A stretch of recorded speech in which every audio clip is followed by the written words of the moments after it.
ओम नमो भगवते वासुदेवाय नमः। ओम नमो भगवते वासुदेवाय नमः। नमस्कार दोस्तों, कैसे हैं आप सब।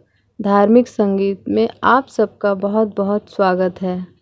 आज हम बात करेंगे अनंत चतुर्दशी की। यह व्रत भाद्रपद महीने के शुक्ल पक्ष की चतुर्दशी को मनाया जाता है। अनंत चतुर्दशी की पूजा विधि और महत्व के बारे में बात करने से पहले ये जान लेते हैं यह व्रत कब मनाया जाएगा। हिंदी पंचांग के अनुसार अनंत चतुर्दशी तिथि दिनांक 19 सितंबर दिन रविवार को अनंत चतुर्दशी का महान व्रत मनाया जाएगा। सनातन धर्म में अनंत चतुर्दशी व्रत का बड़ा ही महत्व है। इसे अनंत चौदस के नाम से भी जाना जाता है। इस व्रत में भगवान विष्णु के अनंत रूप की पूजा होती है। इस दिन अनंत भगवान की पूजा के पश्चात बाँह पर अनंत सूत्र बांधा जाता है। ये कपास या रेशम से बने होते हैं और इसमें 14 गांठ होती है। अनंत चतुर्दशी के दिन गणेश विसर्जन भी किया जाता है। तो चलिए भक्तों, अनंत चतुर्दशी की पूजा विधि भी जान लेते हैं।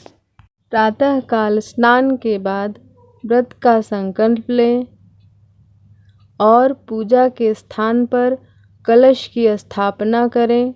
कलश पर अष्टदल कमल को बर्तन में कुश से निर्मित अनंत की स्थापना करें। आप चाहे तो भगवान विष्णु की तस्वीर भी लगा सकते हैं। इसके बाद एक धागे को लेकर कुमकुम, केसर और हल्दी से अनंत सूत्र तैयार करें। इसमें 14 गांठ लगी होनी चाहिए। इसे भगवान विष्णु की तस्वीर के सामने रखें। भगवान विष्णु और अनंत सूत्र की षडोपचार विधि से पूजा करें। पूजन के बाद अनंत भगवान की कथा सुने। उसके बाद भगवान अनंत की प्रार्थना करें और अनंत सूत्र को अपनी बाँह पर बांधें। पुरुष अनंत सूत्र को दाएं हाथ में और महिलाएं बाएं हाथ में बांधें। इसके बाद ब्राह्मणों को दक्षिणा दें, भोजन कराएं और सब परिवार प्रसाद ग्रहण करें। आज के दिन बिना नमक के भोजन करें तो बहुत ही अच्छा रहेगा। आइए अब जान लेते हैं अनंत चतुर्दशी की व्रत कथा। सुमंत नामक एक वशिष्ठ गोत्री ब्राह्मण थे।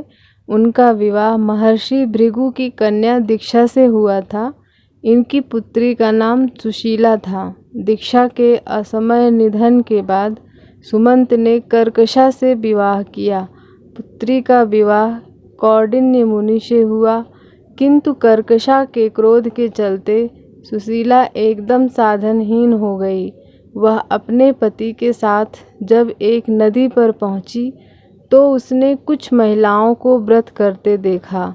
महिलाओं ने अनंत चतुर्दशी व्रत की महिमा बताते हुए कहा कि अनंत सूत्र बांधते समय यह मंत्र पढ़ना चाहिए।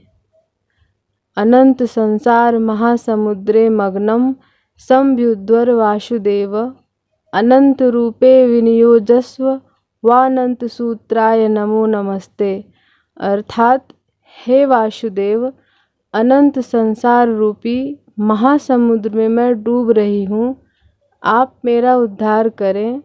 साथ ही अपने अनंत स्वरूप में मुझे भी आप विनियुक्त कर लें। हे अनंत स्वरूप, आपको मेरा बार बार प्रणाम है।